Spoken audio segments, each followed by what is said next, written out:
Well, guess what? It must be that time again because Garden America is back on the air, Facebook Live, and also Biz Talk Radio. It's been a couple of weeks. I think the last time that we got together for this little soiree, is it a soiree, John? Or what do you want to call this? Get-together, podcast, radio show? You can call it whatever you want. I would never call it a soiree. All right, John wouldn't. Soiree's not even in my vocabulary. But it was 2 weeks ago, right, from your library. Was it 2 weeks? It was 2 weeks ago, right? That's the last time we gathered together as Garden America, your garden buddies here. You know, and Tiger was in Indio, and the day after there was an earthquake, right? There was an earthquake. Right out there in India, in the mountains there. Yeah, exactly. I just missed it. I got the notification. Away, it was like, whoa. I got the notification. Did you feel it at your house? No, I didn't. And I looked at it. I said, I should have felt this. We're close enough. But oh, we did. I was laying in bed, and Shannon was in the living room, and she said, is that an earthquake? Yeah. See, now you've already got a crack in your house from the last earthquake, right? Yeah. I really, I hope putting this out there in the world doesn't create any badness, but I haven't felt an earthquake in a very long time because the one we had a few months ago, right? I'm driving a lot, so therefore, it happened when I'm driving. Oh, that's true. I got you. And maybe my equilibrium's just not peak because I just don't feel it. I don't know, but yeah, I haven't felt like an earthquake. But I remember it. Once you've lived through one, you never forget that feeling of just that helpless. You're just feel this swaying uneasiness. And there's different earthquakes too. There's a rolling earthquake, and then there's the one that really jars you. But it's total helplessness. You can't nothing. You got to go with it. Roll with it. You can't nothing you can do about it. Yep. You know, run into the dining room table. But no damage from this one, right? None that I'm aware of. Yeah, I mean, it was with out an there in the mountains. Earthquake. By the time you realize it's an earthquake, it's over. Yeah, so that's no big deal. But what about the weather back east right now? Yeah, what's going on? Well, and then you're tracking this, right? And they're like the European model, the American model, and where it's going to go and what it's going to do, and all this other stuff. And I mean, can you imagine you live in that area and you're just like, we'll see. I heard yesterday there were 10,000 flights affected. Canceled or affected? I had said affected. I don't know if that's canceled. Because it's really cold is one of the biggest issues, right? You can never tell on the news nowadays that 10,000 flights affected could mean they had to use de-icer on the wings. Who knows? Who knows? But yeah, they're going to get a ton of snow. My son lives in Texas, southwest of Fort Worth, and I don't know if they've ever had snow, but they rarely get snow. It snows a little bit in Texas now and then. They've been having some hard. No, the past 10 years, there's been some areas of Texas that have gotten progressively colder than they used to get, like you're saying. Yeah. Yeah, I'm just thinking. Well, my son has lived there, and tomorrow they're supposed to have 6 to 8 inches. Yeah, which is kind of a lot. Do we remember if the groundhog saw their shadow? Did that happen? That happened on February 2nd. February 2nd. February hasn't happened yet. So we don't know. We don't know yet what's going to happen. With groundhog's still sleeping. Hey, we got one camera the whole time. I don't think it's switching. Okay, is that just me or? Good eye. There we go. Hey, Veronica said she loved the quote in the newsletter, Brian. It's a great quote. Are you going to read it now? John's going to read it for those that missed it. It's a great quote. It's a great quote. You should look at it. I mean, I'm not going to spoil it. Let's let John read it. Yeah. Far be it from me to. The quote was from Luther Burbank. Oh, I know. And this has been a misnomer. Burbank was not named after Luther Burbank. Can we get that out of the way? Right. Okay. Burbank, the city. Burbank, Burbank, Angeles, the Pickwick Arena. Right. Or Pickwick Drive-In. Anyway, he said that I see humanity now is one vast plant, needing for its highest fulfillment only love, the natural blessings of the great outdoors, and intelligent crossing and selection. See, that's a quote. Yeah. He's got some education behind him, doesn't he? Yeah, we've talked about, I think several times on the show about he was so famous in his day and so respected that both Henry Ford and Thomas Edison came from Michigan to visit him out here. I think there's a picture somewhere out there on the internet of those three together. Yeah, it's also in Burbank's home. If you've ever been there, it's kind of a cool place. Have you ever gone? And No. Santa Rosa. Yeah. You know, it's a kind of a museum open to the public. Santa Rosa, that's where Charles Schultz is from. Is it? Yeah. Is it? Just north of San Francisco, right? Or no? Am I thinking of north of the Golden Gate Bridge, Santa Rosa? Is my geography? I know it's up there. I don't know if it's north of the Golden Gate Bridge. It's in Sonoma County. Yeah, so that's north. Okay, yeah. Okay, yeah. Is it like an estate or just a home? It's his home and where he did his breeding and things. So you is know, it he's, big? He's got his famous Paradox walnut there, and he was a rose breeder too. Yeah. Bred some things, but he bred a ton of different stuff. Did a lot of writing, a lot of experimentation. Was it like Kiplinger home though? Kiplinger, right? Kiplinger. Kiplinger. Was it like his home though, where it's like this big property, or was it just like a small You're thinking of Kipling. Kipling? Roger. Kipling. Roger. Right. Kipling is a newsletter, right? The Kiplinger Report. The report, yeah. Yeah. Kipling. But do you remember his house? You guys are making me dizzy. We like to do that. We can pile on John, and his head starts to spin. Not as big. Okay. Not as big, and not as big in a state, but a similar type setup. Gotcha. Okay. Yeah. Yeah, that's really cool. Yeah. Yeah, good quote. Way to go, Luther. Yeah. You guys got to keep talking. I'm finding my way back. Okay. Working my way So- back to you. So we were talking about the cold weather, and in John's newsletter also, to kind of piggyback on that, we were talking about the last day of frost shifting, and John and I were kind of discussing this because obviously there's a lot of things that dictate when the last day of frost is, depending on where you live. It's not always the same. I mean, we talk about on the show 1,000 times that, you know, back east, people say Mother's Day is the day that spring starts for them, and they go out and they start to plant. You know, we've always used that as like a general rule.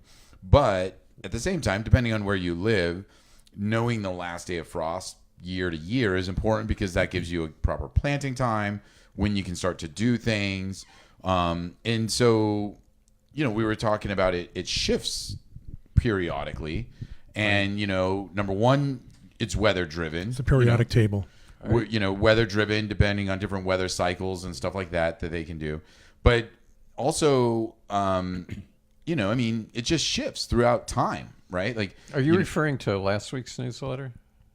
Not was- the recent one, but a week ago when I put in the map from Old Farmer's Almanac. was it last week's? I thought I was just looking at this week's because we were looking at the comic earlier.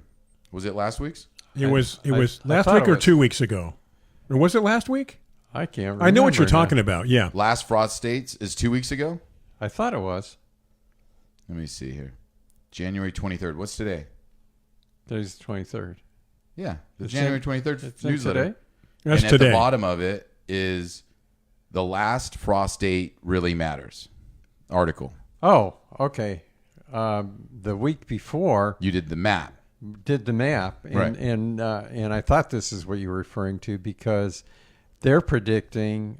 I think there were 3 different sections of the country, and they've got in color going across the country that this part will be relatively the same.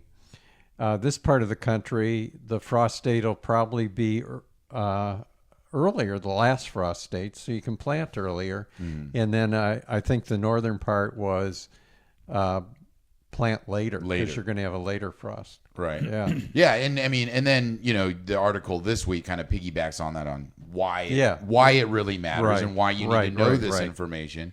But kind of like overall, what I'm getting to is, you know, for gardeners, it's for us in Southern California and for people that are listening to our show on the West Coast, frost dates don't matter as much because we can kind of do a lot of things year round. Right? I've never thought of that. Yeah, you know.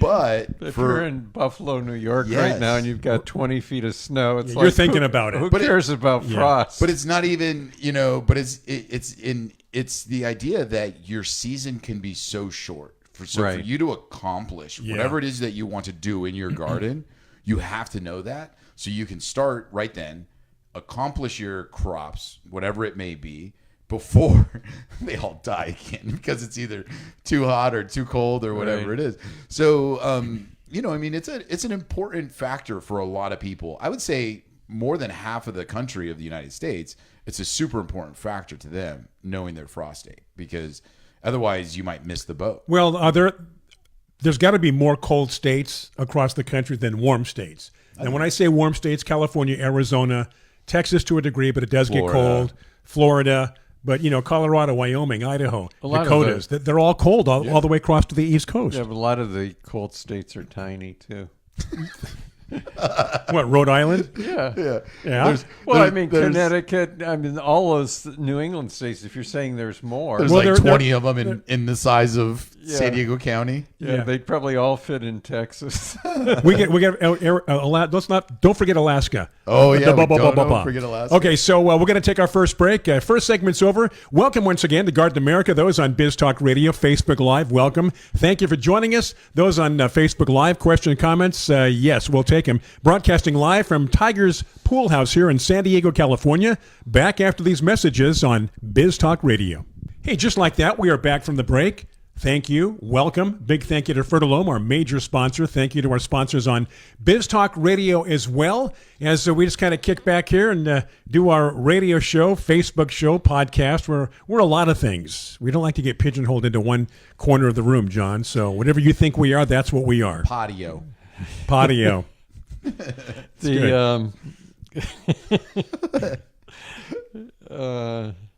That sounds like a dirty way of saying tally-ho. What? Patio? Potty A dirty ho. way of saying Potty ho. Patio? A lot of people are commenting on Lila's raised beds, her You know vegetable what? It looked beds. beautiful. And those are the ones Tiger built for. Yeah.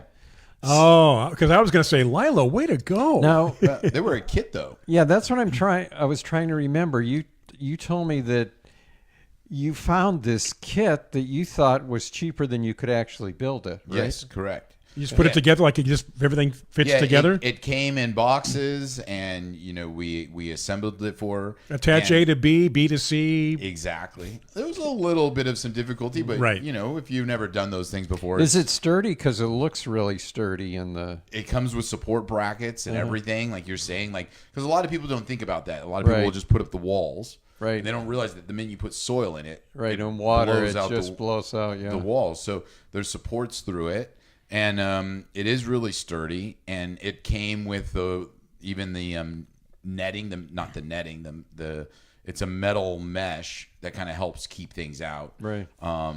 because it's raised, and then it's got like the fencing. And the mesh keeps all the critters out, right? I mean, for the most part. I mean, I think birds and birds things like that. Yeah, Yeah. exactly. And so I think it was great. And the reason why, I mean, we could build you something custom and, go from there. But by the time you have all the lumber What costs, do you remember the dimensions on that? if I remember correctly, she got 2 of them, and each one was 12 feet by 6 feet footprint. Okay. But if you looked at it, it was kind of like, I think like 2.5 foot beds that you kind of walked into, that were kind of on both sides of you with a middle aisle. So, And if you're building from scratch, it would take a lot longer, I imagine, too, yeah, right? I mean, you got to cut and Yeah, measure, absolutely. and there's a lot of waste Sure, involved. yeah. So she has 2 of those setups? 2 of those Wow. setups. Wow. Do you happen to remember how much a kit was? Roughly? I can't remember. I don't want to throw it out there. I Who- don't. who I is feel like it? it was under $1,000. You want to do it. You want to you're do it, kidding. right? Under 1,000? Yeah. You want couldn't to buy- do this, don't you? Well, yeah, it looked awesome. Yeah, because yeah, you yeah. could- I like that you could walk into it and there was a door. Right now I've just got a chicken wire around I got to step over to get into. And I will say that those are also great kickoff points for you. Meaning, like you can even make it even more sturdy in the sense of, like, for instance, it was redwood or cedar. I think it was redwood, but like and you could paint the interior parts of the wood because to preserve it from the soil Right. and rotting. You can also put like a root barrier, like a plastic material in there to prevent the wood from rotting even quicker, which will buy you another 3, 4, 5 years if you do that, along with the structure itself. And then, for you also, it was super easy to just put the metal gopher wire at the bottom of it. Right. and it's so deep. I think it was almost like 2 feet, maybe even more deep that we filled. So like unlike a 6-inch bed or 1 foot bed where you put gopher wire, like you only get a foot of soil before you hit your gopher wire. Well, also as you get older, it's nice to be able to walk through and have stuff like Yes. waist high or knee high that you can just. You're not don't into have to bending bend over, are you, these days? Not anymore. No, no. So no, they're great. I think they're great. And then we put the drip system in there to kind of just have them. Do you remember water the plants. name of the company it came from? I'll look for it. Okay. And I'll try to share it because I do have it, but I can't remember it off the top of my head. Yeah, but yeah, no. I mean, nowadays, when you go to the lumber yard to just buy any kind of wood, right, yeah. it's super expensive. Sure it then is. when you think about the waste from cutting it and then all the screws and brackets that you need to do, these kits are phenomenal. Yeah, and they dropped it right at our house, so that was really cool too. I think that price even included shipping. Wow. Yeah, Well, there you go. yeah. Yeah. Veronica says that her paper whites that she forced are done and she's waiting for their leaves to brown. Should she put in the compost pile or give them another chance outside? I'm not sure what you mean by that, Victoria. Did you talking about putting the leaves in the compost pile? Or the bulbs. that Yeah, she the forced. bulbs you don't want to, because if you take what you have there, plant it in the ground, they'll naturalize and they'll come up every year. Mm-hmm. So I would put them out as soon as you can, really, because cold weather doesn't bother them. And if it's the leaves in the compost pile, I don't think there's any negative effects to putting paper white leaves in a compost pile, is there? No, there's no problem putting, if you just want to do the leaves, there's no problem with that. But you want to plant, if you're going to plant the bulbs outside, you want to plant them and before you cut off the leaves, because they're building the bulb back up. Yeah. Did you see all mine walking down? I didn't notice. You didn't notice? No. Goodness gracious, John. He just watches his feet Just- when he walks. Just wait till so we're not doing a show next week, but in 2 weeks, you won't be here. Look along the pool. Okay. Okay. All the freesias Yeah. are starting to bud. So in 2 weeks, look at it again, Yeah, right? and there's going to be all yellows and pinks. Well, if and I remember whites. on my way out, I'll take a picture. Yeah. Before and after. Yeah. So Colleen said that Charles Schultz, Brian, also has a great museum in Santa Rosa. Very good. See? Snoopy? You throw Snoopy. Yeah, Charles Schultz, Charlie Brown, Snoopy, Linus. yeah. Okay, here's a trivia question. I think I know the answer. Before it was Peanuts, I think he called it Little Folks. What? Just the way you said it. Well, because I was going to throw, I was going to throw it out there, and then I remembered what it was. But instead, before Peanuts, it was Little Folks. Are you serious? Like, Yes. Yeah. Okay. Yeah. Really? And somebody, I'm sure one of our listeners or viewers will say, "Yeah, that's true." Little I wonder Folks. why it's is it just because peanuts is a term for? I don't know why Like, the "Yo, change. You're such a little peanut. Maybe I don't That's know a- why the change. Do you remember Buffalo Bob? Yes. The guy from the Lord of the Flies, the Lamb movie. Silence Buffalo of the Lamb? Bob had a TV show, right? Yeah. Is He had that- Clarabelle the Clown and Howdy Doody. Howdy Doody. Howdy Doody, yeah. That was the Howdy Doody show. Right. Anyway, the kids that were watching, that were there on the show, but were watching the show, was called the Peanut Gallery. Oh, That's where that term comes from. I don't want to hear from the Peanut Gallery. Be quiet, right? Yeah. I don't know. That's I don't what know. they called it. Yeah, the Peanut That's where that- Gallery. Is that where that term came from? The peanut gallery. Oh, I don't know. That could be why they called it the Peanut Gallery. Yeah, because the term was already there. there. We got a break coming up here in about 30 seconds. This is Phil time. So 30 seconds to go. A little bit of drizzle here in San Diego, which is perfect. This is perfect weather right now. Now, hasn't For- rained here in the last several hours, has it, or did it? No, I don't think so. John got rain on the way down. On the way down. And the other thing too, we're talking about frost. I don't feel we've gotten No. frost. No, not at all. This has been a very warm winter. Yeah. So Matter far. of fact, Veronica was asking about if she could put her plumeria out earlier. She usually waits till March 17th. Maybe, right? Spring Valley. Yeah. I mean, I don't see why not. Yeah. All right. That perfect timing. It is break time. for our friends on Biz Talk Radio. So thank you for tuning in. Thank you to Stephanie and her crew for keeping us alive and well across the country on many of these affiliates here, Garden America. We're going to take a break. Back after these messages on Biz Talk Radio. Welcome back to the show. Hope you had a good break. We're doing well here in San Diego, and maybe some more rain before the day's over. Is this the spot that after this one we stop, or is it the next one? We go after the next one. We stop. We stop and then come back. Right. And the reminder for those people that when we do finish the first hour, We log off. we log off and log back on again. So Veronica, no, not Veronica. Spring Valley, Spring Valley. area. Right. We said she's like, put it outside. Is that okay? It's February. We'll still possibly get some cold weather. I don't think anything. Not now, but she does March 17th. I Yeah. think she could easily put them out 1st of March without any problem. Yeah, Right? yeah, and I don't know. I mean, plumerias, even in Spring Valley, I don't think that they get super crazy cold to worry. I don't know. Mine all frozen. Well, you're in Fallbrook. Fallbrook though. Yeah, but Like, Spring don't you Valley's get colder than Spring Valley. I don't feel. think so. You don't think so? Spring Valley's inland, obviously. Yeah. I don't know how cold they get. Yeah. Now, if we were talking Alpine, that's a different story. Well, yeah, that's for sure. And it is shocking, right? I mean, even going from here in Mission Valley to Lakeside or Santee, The difference in temperatures Yeah. is substantial. So, but yeah, I mean, we talk about in Southern California, we kind of put our last frost, in February. That's January and February are kind of like our coolest months. March can still be cold, though. You think so? Yeah, I mean, that's the, Yeah, the but not frost cold. not frost cold, but I mean, Right. No, yeah, we've had many cold Marches. and we can go a week with 85, and then the next week it's like 65. Yeah. It does dip and change.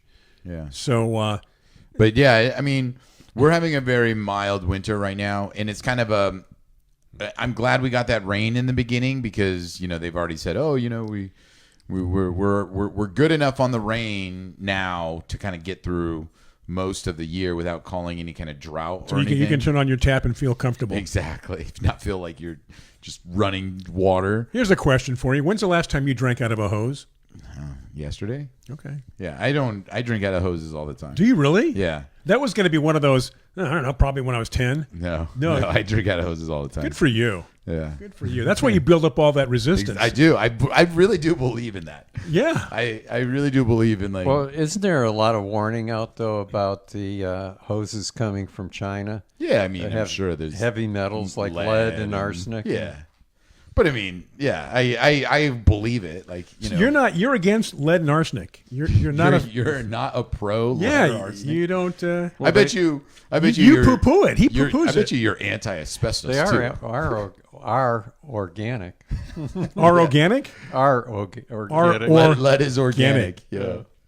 Yeah. Well, so is that where the term "get the lead out" came from?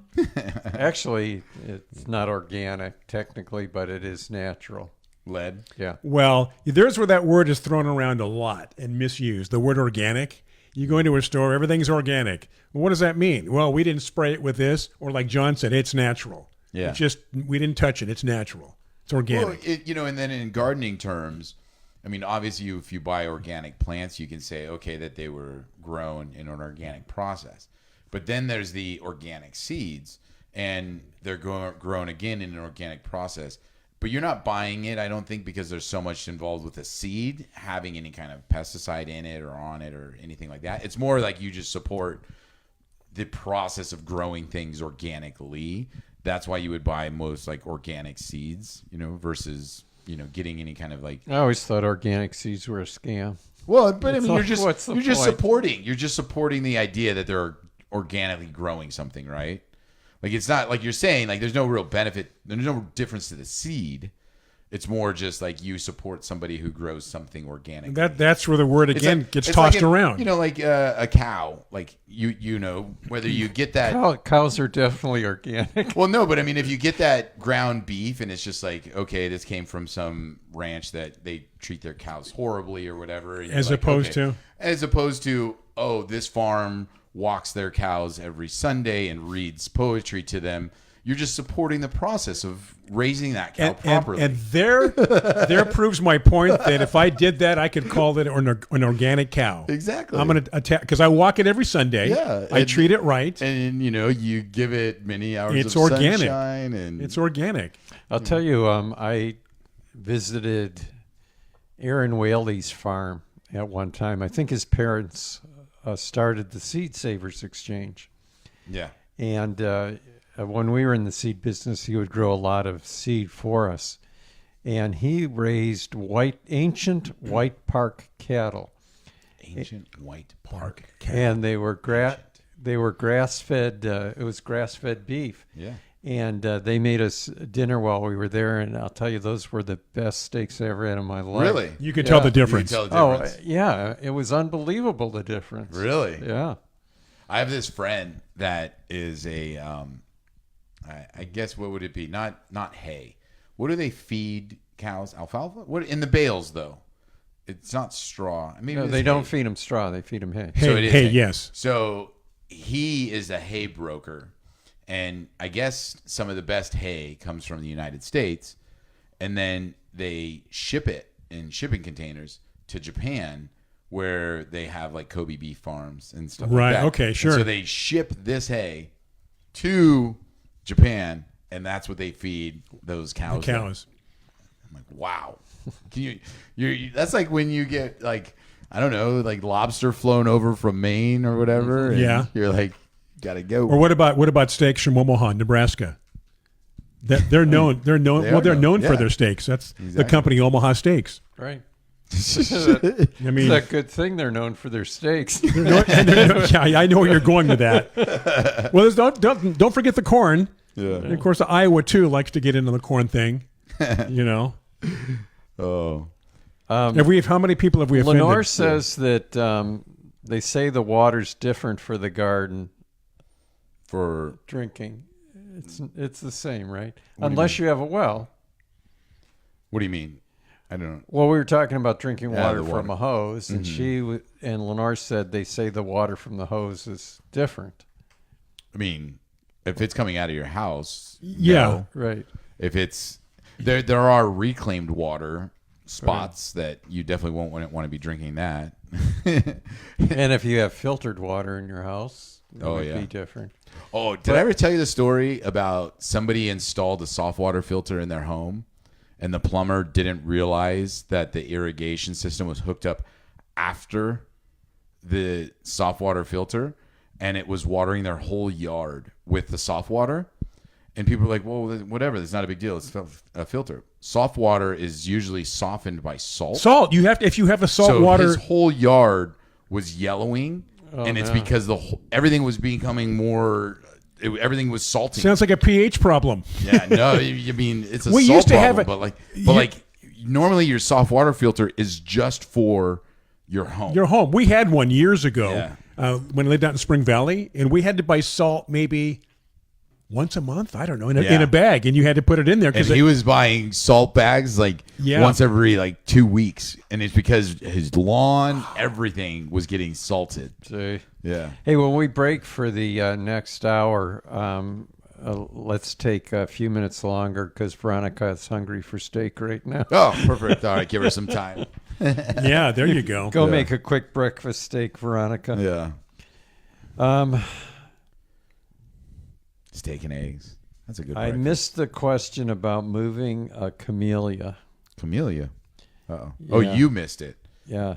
Thank you, Tanya, for reminding me about that. Oh yeah, no, please. If we don't get to your questions or comments, remind us. Just give us a big old poke. You definitely wouldn't want to move it now. Well, this is Lisa in Reading. She said she's got a camellia tree that needs to be moved. When's the best time to do this? After it blooms, and she says it's about 9 feet tall. Good Lord. I would say now. Why You not? would? Yeah, Well, I mean- they're dormant. When they're blooming, When they're blooming. dormant. Yeah.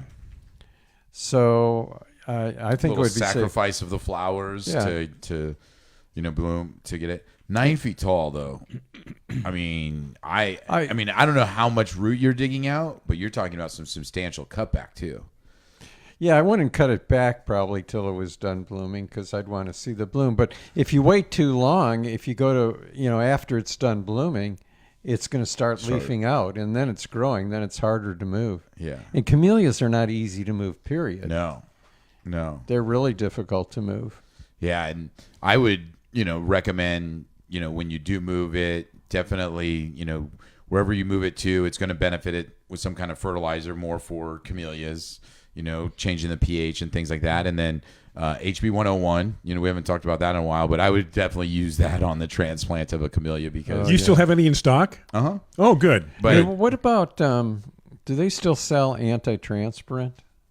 yeah, It used to be called spray, Yeah. spray on it.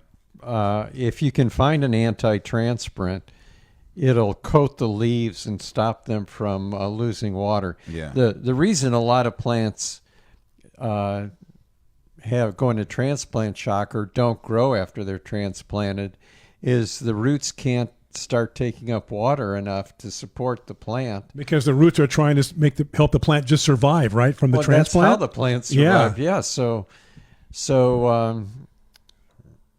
So it's break time, is what you're trying to say. yeah, that's what I was So going to it's say. break time. Okay, we're going to take a break. We've got one more segment coming up that'll satisfy the first hour here for Facebook Live and BizTalk Radio. So again, we're going to take a break for BizTalk Radio. Do stay with us. I'm Brian Main, Tiger Palafox, John Bagnasco from San Diego, California, Tiger's Pool House. It's very comfortable in here. Back after these messages. All righty. If you're watching us on Facebook Live, that's a quick break. You have no time to even take a breath. We're back just like that. A little longer on BizTalk Radio. So again, for BizTalk, this is the final segment of Hour 1. You will have news coming your way. The only news that the Facebook Live will get is from us. And we'll make something very up. credible. That's not very credible. We'll make something up for you. But again, thank you for tuning in as we continue. John? Yeah, I don't know did we talk about April and Ashley on the show? We did. Yes, Okay. we did. I shared the website. Okay. And you bought roses from them. Well, that's what I wanted to do is I wanted to report back because at the time I said I think I said I was going to place an order, and I did. Let's preface this by saying that it takes a lot to impress John. Yeah. They were by far the best bare root roses I've ever seen in my life. And this is a guy that ships bare root roses. No, I never ship bare root roses. Not usually. I only ship potted. But the packaging was unbelievable. The best boxes I've ever seen, wrapped in burlap, tags that look like they were wooden tags hanging on the plant. Wooden, wow. Yeah, they were just awesome. And I think if you order now, you can get a 15% discount. Which varieties of rose did you order? Well, it's funny because Cheryl, who's listening, Cheryl had gone on one of our trips with us, and she actually the whole group, when we were in France, there was a rose called Jean Piat, which was bred by Michel Adam in France, one of their best new rose breeders. And this plant was so spectacular, was just really beautiful, but it doesn't exist in the U.S. But for excuse me, around 15 years, I've been looking to find this plant, and she sent me a note, said she was looking for it too. And she sent me a note that said she thought she found it at Reagan Nursery up in the Bay Area. Well, it turned out the rose they had was not Jean Piat. But April and Ashley has a climbing sport of that rose called Bohème. So I ordered it. She told me she was going to order it too. I don't know if she got hers yet. But I'm really excited to see the flower to make sure it's the same as the other. But if it is, I'll have to take some pictures and bring it in. You know something that I just thought of that I should teach you to do is that Google will Can't teach an old dog new tricks. Google, you can put settings into your Google account, which you can get alerts. So, for instance, I have Mission Hills Nursery, I have Right. Eco Gardeners. to give me an alert. So whenever there's a news post or something that somebody posts something about me, I get an alert so I can know if it's a good or bad, thing. Yeah. It doesn't scrub for reviews. But or it goes to Gmail. yeah, but it just sends me an alert. on your phone, right? Like an alert. Yeah.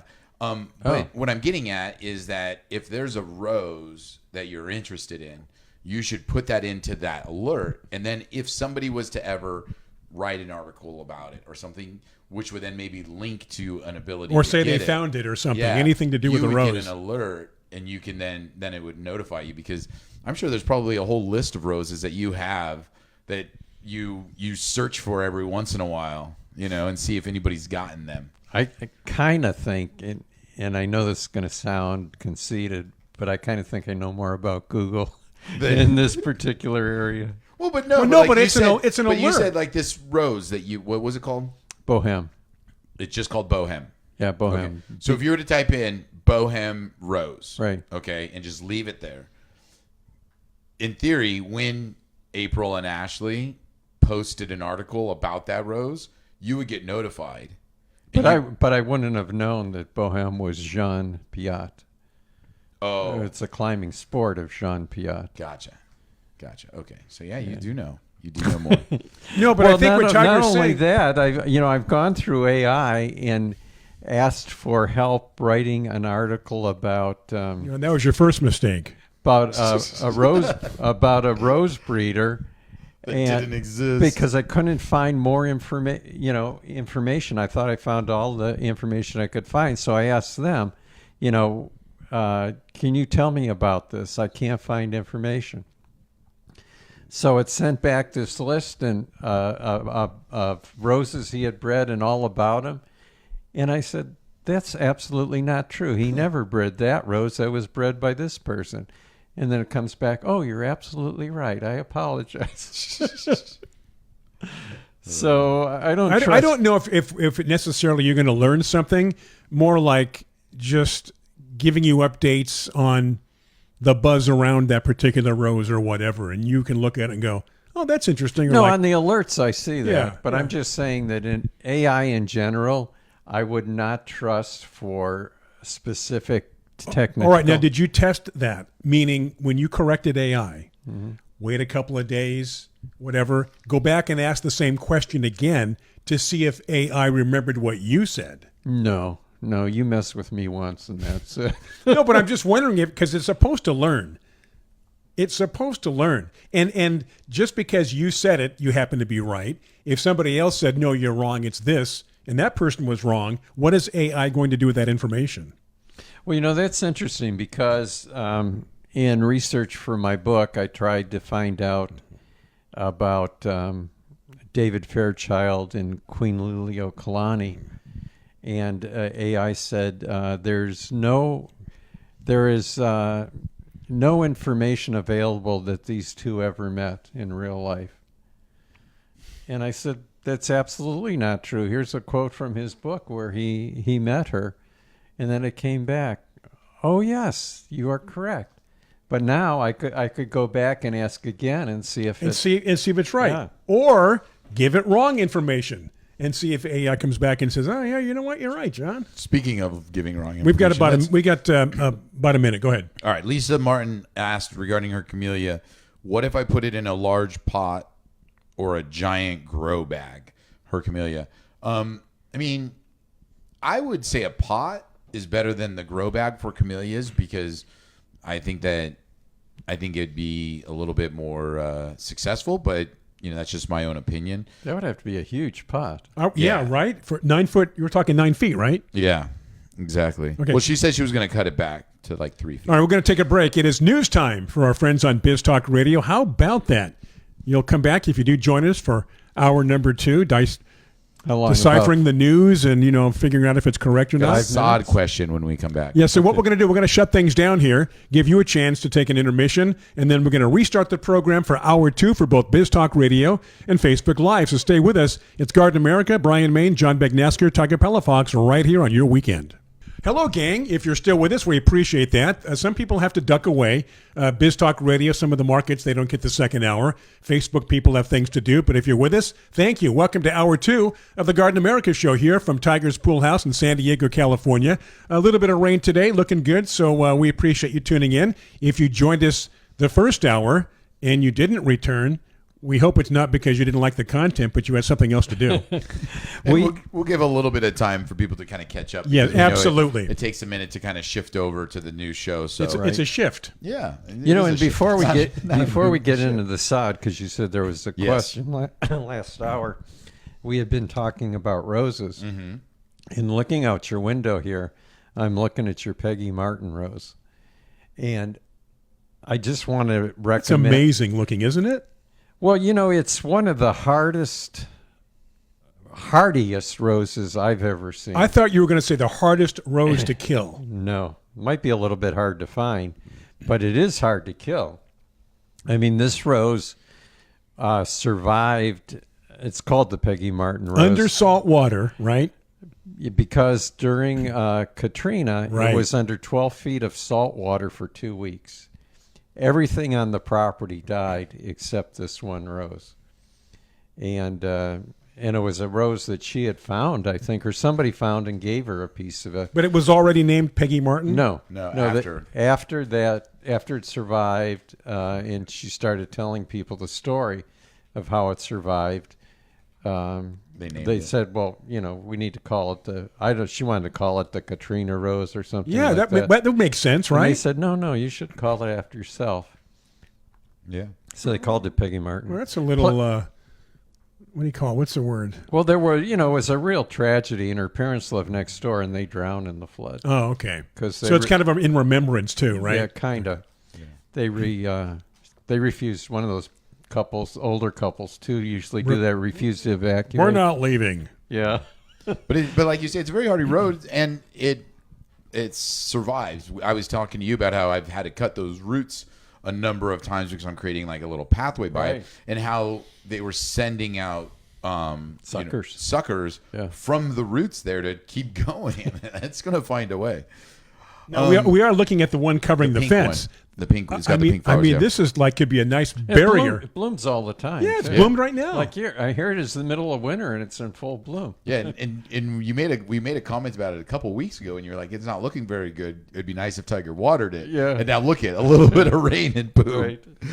Right. John gave me the same advice when it comes to soil and pots. Yeah, exactly. That God's A little bit. answer was, Tiger's busy, I'll do it. Yeah. Okay, John and Bonnie Livingston, about to have a lawn resodded with Marathon 1. Thank you, Tiger, because we did the whole marathon lesson a few weeks back. And John's doing something in his Marathon 2. Yeah. A gardener wants to kill everything with Roundup, remove and replace soil. My niece doesn't want her kids playing even on the new grass if soil's been treated with Roundup. Your thoughts? Okay, so I want to preface this. This is just my thoughts. Okay, this is purely my thoughts and my experience and my knowledge of So of Roundup. do what you wish with this knowledge and opinion. Yes. And so, hold on one second. Tap the icon. So, what it is, what your gardener is saying to do is true.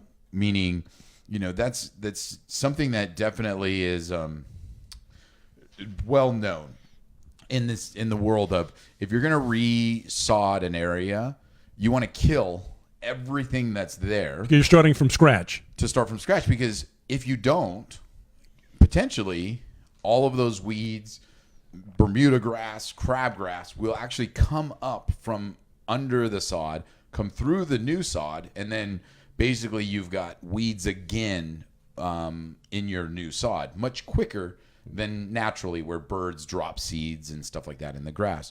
So it is very true that you want to kill everything so you can kind of start from a clean slate and give your sod more time to be a true, Marathon 1 sod before it gets infested with weeds. And the best way to do that is with a, herbicide like Roundup, which is a foliar contact, kills through the roots and, kills everything in there to do that. And then what he's saying in terms of, then you scalp the area, Sometimes they use a sod cutter, or depending on the area, just dig it out. Take away all that old dead stuff now.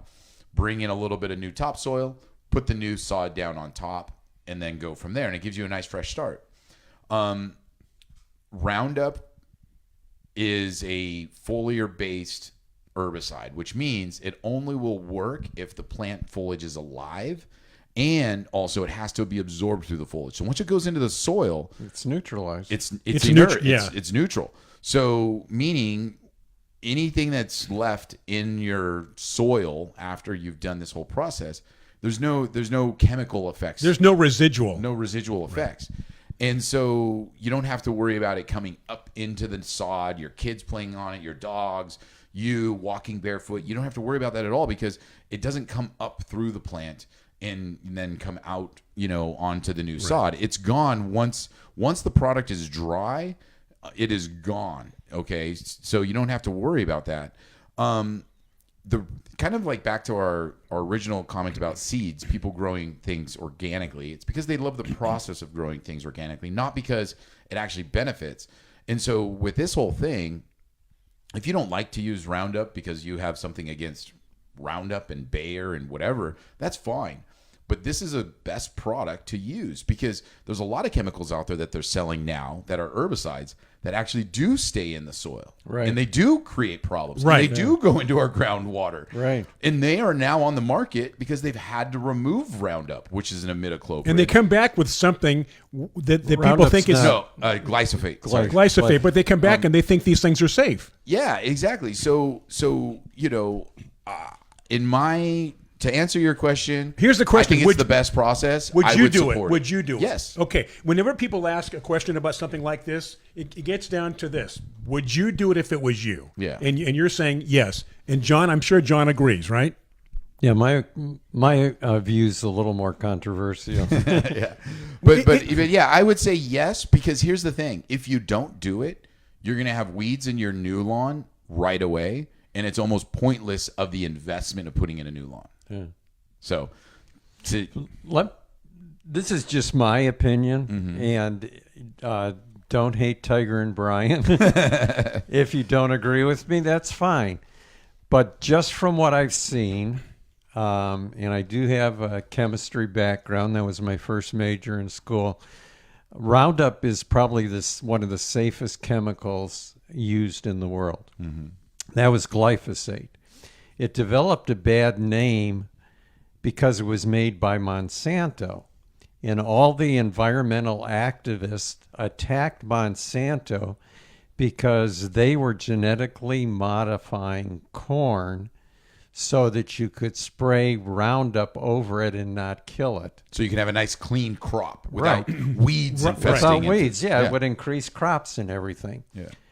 So they weren't initially against Roundup; they were against The company, genetically the company, modified. and what they were yeah. GMOs. So with Roundup backing or Monsanto backing the GMOs, they attacked Monsanto. Yeah. And as manufacturers of Roundup, Monsanto got attacked. Now, in addition to that, most of the Roundup sold on the market today isn't even glyphosate. They've changed the chemical in it. Yeah. So I've noticed that it works quicker than the old Roundup, because the old Roundup worked the way you said. It would be taken in through the leaves, go down to the root, and kill it from the root up. The new one I see, you're spraying and it's turning the leaves brown quicker. Yeah, burns them much quicker, like you're saying. Yeah. Yeah, you can see almost immediate results. So they're two different chemicals, even though they're called Roundup. You can still get the old glyphosate, Yeah. which I happen to think is safe. But it becomes almost a religion to like I said, environmental activists, and you can't convince them. Yeah. It's like trying to convince a Republican to become a Democrat or a Democrat to become a Republican. It's like whatever you say, I'm against. I People don't care form what it is. opinions many times without having all the factual information. And- it's just the way I feel, and that's the way it's going to be. Got to take a break. Okay. Okay. And, yeah, we'll keep going come on back. because I have a Absolute- little bit more to add. Okay, so we're going to take a break for Biz Talk Radio, Facebook Live. Thank you for tuning in. Thank you to Fertilome, who keeps us on the air, both on Facebook Live and all the other digital and streaming processes, including Biz Talk Radio. So, back after these messages on Biz Talk Radio. We are back. We never went anyplace. We've been right here the whole time. We've been here. Yeah, but shows always say, well, we're back. Welcome. Yeah. Well, we should say welcome back to you, those listening and those watching on Facebook Live. Okay, Tiger, go ahead. So the other whole process, because we were talking about glyphosate, Right. Roundup, and the other thing is that there was a class action lawsuit against, Bayer, I think was the manufacturer at the time, and they won where they accused them of this product causing cancer, and there was a person, I think he was in the Bay Area. Bayer was the imidacloprid thing. Okay, so Roundup was I don't know what Monsanto. company, Monsanto. Yeah. So, anyways, they won, and it's because it connected it to this gentleman getting cancer by using Roundup, and he was someone that applied Roundup to like fields, to parks, to massive areas. Right. And yeah, there's a lot of chemicals out there that when you absorb them, and when you absorb them at the volume that he did, Yes. they're going to cause cancer. Like It wasn't like he applied them and then a week or two later went back and rolled around in the rolled grass. around in the grass, Right. or anything of that sort. Right. No. This was a gentleman that applied these, like blanketed. This was his part of his job, And it could be windy. and it could right? be windy and drift. Right. And yes, it caused cancer. I'm not going to argue that. Right. Just like I'm not going to argue, if you walk into a lead building that you might get sick or anything of that sort. Right. So that is a problem. Yeah, if you're using a glyphosate and you're not using the proper precautions, you're not, putting gloves on, maybe you need to wear a mask. Or anything And of how that much sort. he applied Be and how long he was doing he it. did it for years, and like I said, large areas. I could hardly doubt the homeowner is doing this enough to have any real. If you effects on barbecue them. long enough with the carcinogens, is that how Yeah, you too much right? barbecue. Carcinogens. Carcinogens. So So that's where also it got the bad name because they won, and it's this whole like lawsuit thing. see, I told you. And, Yeah. it caused cancer. Yes, it did, and I'm not going to argue that. But it was also somebody that is not in a normal homeowner situation. And again, this was actually somebody applying it. This wasn't just somebody that walked through a park that was sprayed with this, and now they got this. And that information is not always given to the public, or people don't take time to really investigate something. When you hear something in the news or you read it on the internet, investigate. Do your own investigation. Reach out and do what you can to Write to your friends at Garden America. Yeah, exactly. But to formulate an opinion and not just take it for gospel, John. Cheryl brings up a good point. She said the real problem is that people don't research their chemicals. Even if they're organic, they just go spray random products without addressing what they're actually trying to control.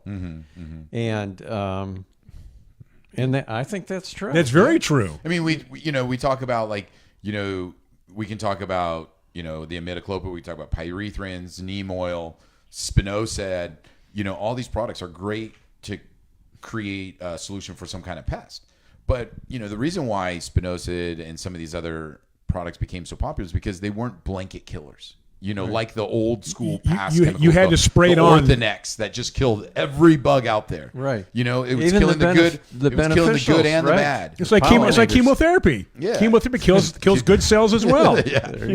Exactly. But yeah, so we moved into this product realm that now, hey, if you want to kill caterpillars or chewing insects, use this product. Yeah. Because we don't want you to kill ladybugs. We don't want you to kill grass. and it's a direct kill, right? We have to spray praying it. mantis. Yeah. Right, you have to direct kill, exactly. So Well, no, the not all of caterpillar them. spray is a bacteria yeah, that you they put on the ingest plant. and they die. That's what I'm saying, but it won't kill the won't the kill like good, a the good ladybug, bugs. The you know, good The bugs. bacteria only attacks Right. caterpillars. Yeah, and I don't think it'll kill even aphids. I don't No. think it'll kill No, it won't. Yeah. So yeah, and we moved into that because back in the 80s, we were spraying products that just killed every bug in your yard. Do you remember the first organic insecticide that, well, you don't because you're too young. Yeah, was it But insecticidal soap? I mean, what? The first organic, or the only organic that I can think of. DDT? Are you thinking DDT? No, I'm thinking nicotine sulfate. No way, really? Yeah. Really? Nicotine sulfate used to be sprayed in. If you look on the back of your chemical labels when you buy them, there'll be a caution, which means that, of course, you have to be careful with everything you spray. And how to use it. Right. But then there's a warning. And warning is stronger. And then there's a skull and crossbones. Yeah. And the only chemical we carried with the skull and crossbones was the nicotine sulfate. Even though it was organic. Even though it was 100% like organic. natural, Yeah. Yeah. So, like Cheryl says, you've got to research what you're using and what you're spraying. You know, we talked about this before. When I was a kid, I'd go to the garage, and my folks had all these jars. Remember, you know how beer bottles had like that reddish, brownish tint? Yeah, they were all brown glass bottles. So these were all, fertilizers and different things that had these brown bottles, and every single one of them had a skull and crossbones on it. And they want you drinking it. Every single, you know. We knew they knew there were kids like you in the world, Brian, that just drank every brown bottle out there. So yeah, there are chemicals out there with no warning because they're food grade. Yeah. Like diatomaceous earth. There's food grade diatomaceous earth, right? That, right. You know, like you just put down. Yeah. A lot of garlic based. Oh yeah. Pesticides. What was the citral? Was that citral garlic based? Citral? I can't remember. Was a fungicide. Oh. And it was tea tree oil mixed with garlic oil. Yeah. And then there was Envirapel, which was just a garlic that killed. Then remember spraying it? It's like a salad dressing. what was Bruce's famous saying? What's that? The label is the law. Yeah. Oh, yeah. We'd always say the label is the law. But yeah, so there's been a lot of food. Even orange TKO was food grade for a while, right? Remember like, that orange TKO? I mean, I remember. I don't know if it is in the sense of like they could say that. I remember they were dealing with labeling issues for the longest time. Oh, but yeah, I mean, orange TKO was just orange oil. Yeah, and they use that to kill termites. Well, you can spray it on your kitchen counter and it's safe. Yeah. What didn't he used to drink it too as like a selling point? Oh yeah. Yeah. Didn't he used to take like a capful or something and drink it? Yeah.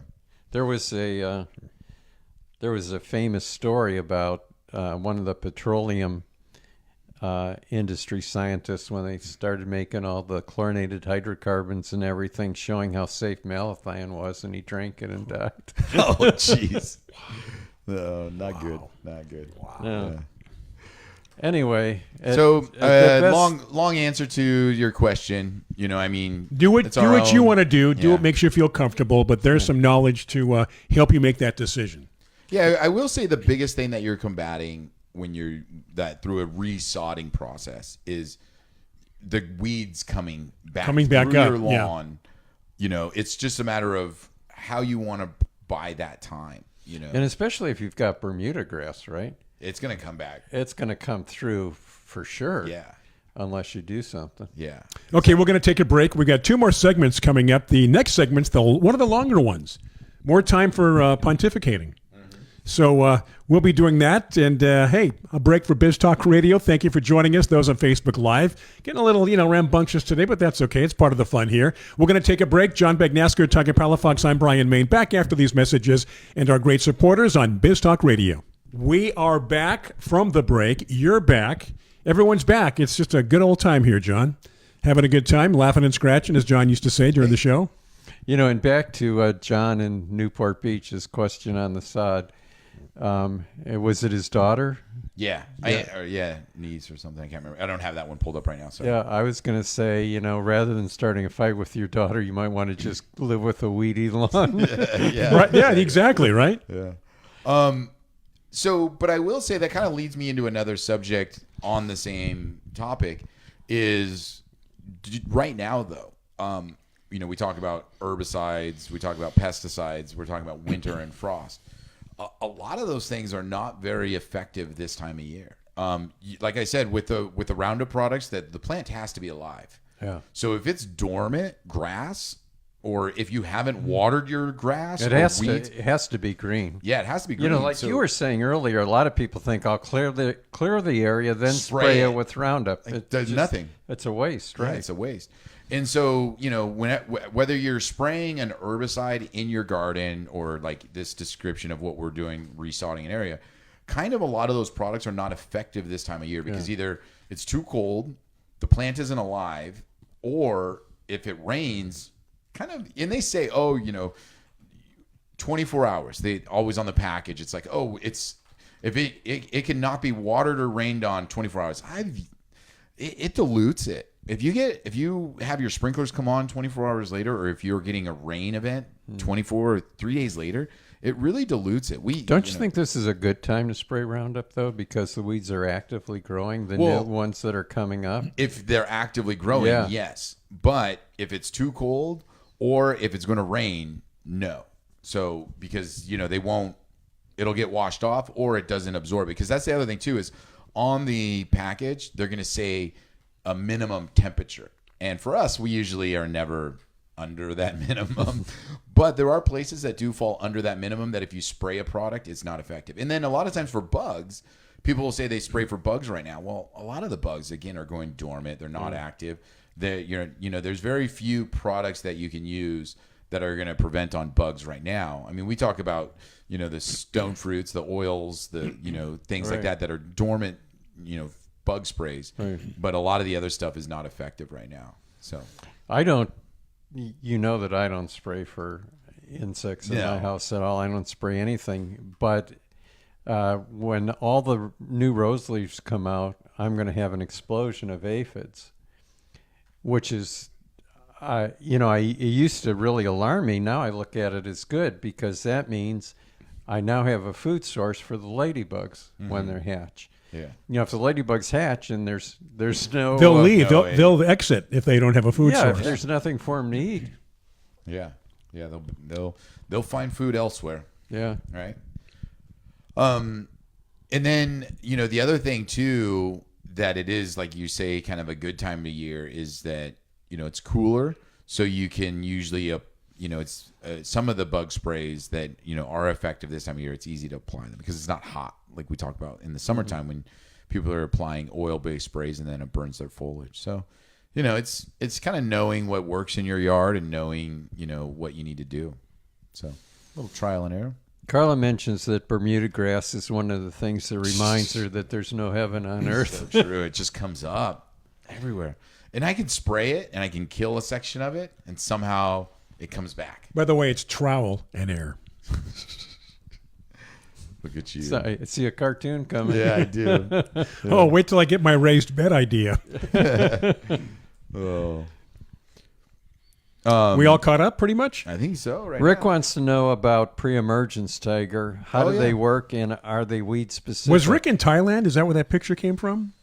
He sent me a bunch of pictures. So Was it Thailand or Southeast Asia? yeah, we was in Thailand. Okay, Thailand, yeah. I think if I recall, we were talking about visiting the Chiang Mai area. Yeah, he asked, right? And Yeah, a couple of weeks ago. How they have an annual plant show there every year. Yeah. But he wants to know. I'm sorry, John. Pre-emergence. Yeah. So, Yeah. real quick, because I think we've covered this before as far as how pre-emergence work. So, pre-emergence are, you prevent seeds from germinating. Right. And I'm going to say seeds from germinating because it's not just weed seeds. I'm talking all seeds from germinating. So, if you have a wildflower garden and you put pre-emergence down, you no longer have a wildflower garden. And the chemical doesn't really kill the seeds. No. It forms a gaseous layer Right. at the surface of the soil, which doesn't allow the seeds to germinate. Oh, and I then- think. Well, I could be wrong, but I thought as they germinated, they were killed immediately. Okay. Yeah. Is that- Did yeah. you think he would use the term gaseous layer when we started the show? Was that You never know what's going Yeah, to you come never out of know. his mouth. wow? Just like mine. But a lot of people don't know that, and then they put this down, and then they rake it, or they work the area. And every time you work the area, You break up that layer. Yeah. And Makes sense. It really does need to be a thing that you put down and they usually last for about 30 days. Sometimes they say 60 or 90 days. You know, some pre-emergents out there. The heavy duty preen lasts for 6 months. Okay, yeah. So, but that just means you have to be careful breaking up that area for 6 months if you want it to be effective. Yeah. And if you plant something in the area, you should reapply that area, or you're going to have weeds right where you planted. And then I will say the last thing with pre-emergence is it's seeds. So we talked about Bermuda grass. It doesn't hurt. It doesn't hurt. It doesn't hurt anything being produced by a root, or like a nut, like nut sedge or anything like that. Either. Right. So, yeah. So I mean, they're great. What about bulbs though? I don't think it stops it, does it? Because I don't know. I've heard that it can have a negative effect on them, but it doesn't stop it completely. Sure. I don't know. Yeah. I'm sure it kind of depends on how vigorous like the bulbs are or anything like that, because it, like you're saying, it's breaking that gaseous layer that when that bulb emerges, maybe it'll be hurt by it. Yeah.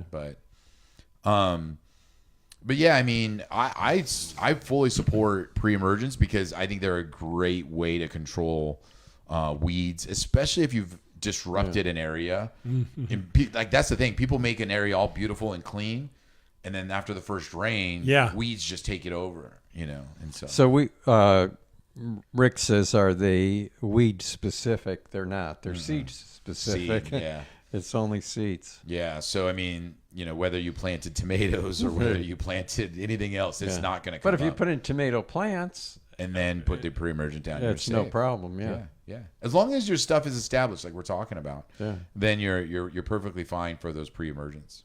Yeah. And also, I usually find to use them in lawns. I've been finding using the preen that putting I sprinkle the area, hose it down, wet it down, and then put a mulch over the top. Oh, that's good. So that way, Holds it. Yeah, it holds it in, and you can walk over it, and you're not breaking that layer. Yeah, that's good. And never a bad thing for mulch. Oh, you've got to mulch. Yeah. You've got to mulch. That's a popular T-shirt with gardeners. My mulch. neighbor on this side, he gets one of those like chip drops, probably like once a month, and he just spreads and spreads and spreads. Really? Yeah. I get that too. Yeah, yours is different. Yeah. Because your son just shows up and then drops it. Yeah, he has There a you tree go. trimming business and has a chipper. And Yeah. when he's got to haul away the chips, it's cheaper than going to the dump, and we're happy to have them. Well, I mean, it's just creating that beautiful loamy soil level in an area. You're gonna have where would you say he drops it the most? Because I mean, you can't always use it up around your house. Oh no, he drops it'll get most too of much. it down by his house. Down below though, right? Yeah. By like the chicken coop area. Yeah. So in like 5 years, that's gonna be like just rich, loamy. I think it already is, because it's had probably over the 5 years close to 2 feet of mulch added. I was gonna ask you now, what about the composting of it? So meaning, how long? Because you're just spreading it. Right. This isn't like a compost pile that you're heating up, Right. and all that. So it takes longer to compost. So a year, like let's say you put a coat down. Yeah, all mulches, that unless you're using something like the painted mulches, that they put out, the black mulch or rubber mulch, of course. But all the mulches, naturally break down. If you go to the rainforest, their soils are the worst soils in the world, but they've got tons of mulch. Tons. From the constant action of things dropping down and the soil organisms breaking it up. So if you're not using chemical fertilizers, they break down pretty quick. Break time, John. Okay. Perfect. One more segment coming up. It's the shorter segment of the show. So we wrap things up. It's called the epilogue. We're gonna exit soon. So do stay with us. We're going to take one more break for Biz Talk Radio. Back with Facebook Live, of course, and Biz Talk Radio after the break. So again, this is Garden America. Back after this. We are back. How about that? We got a couple questions to hit, but Yeah. I do have a question for John regarding Okay. the mulch thing again. It is Garden America, by the way. Yeah. We say we're back. Welcome to Garden America. So is your area that mulched? Like, have you tried to dig in it? No, but you know the hillside where the going down from the back of my yard that has all the old garden roses in it. That area was, everything. hard. Everything had to be planned with a jackhammer, Yeah. and now I can dig it with Now a you shovel. can't. Okay, and that's been what, 5 years? Yeah, Okay, so yeah, you could probably definitely dig with a shovel in that area. yeah. Let's see, Carla. I bought a little cyclamen Trader Joe's, Alucia cyclamen, Lucia. Alucia. The bloom is pink, flat, and 5-petaled. Would love to find it in a 6-pack. Well, that's not going to happen. They don't sell those plants in 6-packs. No. They don't. I mean, No, 6-packs. because most cyclamen come from bulbs. Yeah. And even the little starter plants, form a little bulb, and it's too expensive. I was going to say but the who knows? 6-pack. The 6-pack would be like $12, if Yeah. not more. But who knows? Because I never imagined growing up that I'd find tulips or hyacinths in a 6-pack. True. So who knows? Yeah. Maybe someday. But And- anyway, that variety, those new cyclamen varieties, we really like. Really like. Yeah. So yeah. Good luck. But yeah, those are going to be tough to find. They're like I say, expensive. Tanya touched on something that I really like. I'm a big advocate for Gorilla Hair, which is also shredded redwood mulch. She said, "What is the best mulch?" I like Gorilla Hair, but it can be hard to find. I mean, honestly, like the best mulch is whatever you really like. Yeah, the one you use is Yeah. the best. Yeah. But if you were to ask me, I'm a huge advocate for Gorilla Hair because it's very good at matting and like holding an area down. I like the look of it also. And it actually breaks down quicker than most bark nuggets. And that's the whole point of a mulch too, is you want it to break down. Most bark nuggets take a longer time to break down, so therefore they're around longer. I want to reapply my mulch every 6 months to a year because I know it's amending the soil nicely, So I do like Gorilla. Well, she said she's having a hard time finding it, and Kyla says she imagines it's hard to get off with Gorilla. Yeah, I mean, have you ever tried to shave a gorilla? Especially the big silverbacks. Yeah. Yeah. I think so we're funny. caught up, are we? Yep. Now we're good. So How about this that? is our Great last timing. Is this our last segment? This is our last segment. Yeah. So No show next week. no show next week. The week after it'll be just Brian and I. We're going to bring John on, though. Yeah. John's going to call in. Maybe Don't we forget. could even do some other calls too. Well, That'd sure. be fun. Take a little like caller list for the show. And we Yeah. can like actually field phone calls. Make and it a everything. caller-enriched show. Yeah. So if you're interested in that, we'll send a newsletter post. If you're interested in calling during that show, we can have some fun with that. But you're going to call in, and Tigers Oh. maybe grab somebody else? Yeah. Okay. The reason I'm not here, I'm still working. Yeah. But I'm going to be up at the What LA is work Arboretum. to you? Well, this is where we say he's on assignment. Oh, it'd be work to you guys. John- Not to me. To me, it's fun. But yeah, I'm going to be at the Pacific Rose Society's annual auction. Fun. So it's kind of neat. It's a long, drawn-out affair, but you get a free lunch. Hey, look at that. Free potluck lunch. So Free if, potluck lunch. if anyone wants to go, I think it starts around 10. I'm not sure. At the LA Arboretum. At LA In Arboretum. 2 weeks. In You know, I've got a better filter than you do. After you said long, drawn-out affair, man. There's a lot of movies that ran through. his No, head. there's a lot of things I'm just not going to say, I enjoy, it was fun for me Yeah. inside there. Yeah. That sounds like a 50s movie. The long drawn-out affair. Yeah. In black and white. Yep. Yep. Do you, I know off subject, but I watched. Oh, the we James never go Bond- off. I watched the James Bond this weekend. Which like one? The new one, the new. Oh, okay. No Time to Die or something like that. But do you remember the one thing about James Bond movies is the intros were always so long. Yeah, well, they set it up, and Yeah. then there was like a skier going off a cliff. Yeah, and it's like all these like But psychedelic you know what? scenes. They didn't have that in the first 2 or 3, I think. Oh, really? That came afterward. Yeah. Yeah. Kevin pointed out really quick that he says he thinks a lot of mulches have bad stuff in it. Where do you get your mulch, Tiger? So I think he's thinking of like some of these free chip drops. Yeah, like you're saying, the mulch drops. the or free whatever. mulch places. We have the current president of the Coastal Rose Society got some of that free mulch from Miramar. Is that where Miramar, it is? uh-huh. Or That's where you can go and get it from here locally, Miramar. yeah, it was either there. I think it was there. But anyway, he put it around his roses, and he put in like 30 new roses last year. None of his roses grew the entire year. Yeah. A lot. I would say about a third died, Oh no. and the others did nothing. And it was lot of from that- the mulch. And it could be the pH of the mulch, could be what was in the mulch, Right. as far as like shredded You know, material. one good question to ask: where does this mulch come from? Yeah, and they won't be able to necessarily know, because they get it from everywhere. But that's what I'm saying. For any time you get mulch, Yeah. But to answer where we get our mulch from, so number one, we get bagged mulch, which comes from actual like bark and mulch producers. Right. But number two, we're gonna get mulch from like Southwest Boulder and Stone or someplace like Right. that. We don't ever do the whole like free mulch thing. Yeah. And it's I got nothing against them. I'm not gonna but like what John just said, you just kind of never know what you're gonna get. Yeah. It's a case of you get what you paid for. Yeah, exactly. It's so true, right?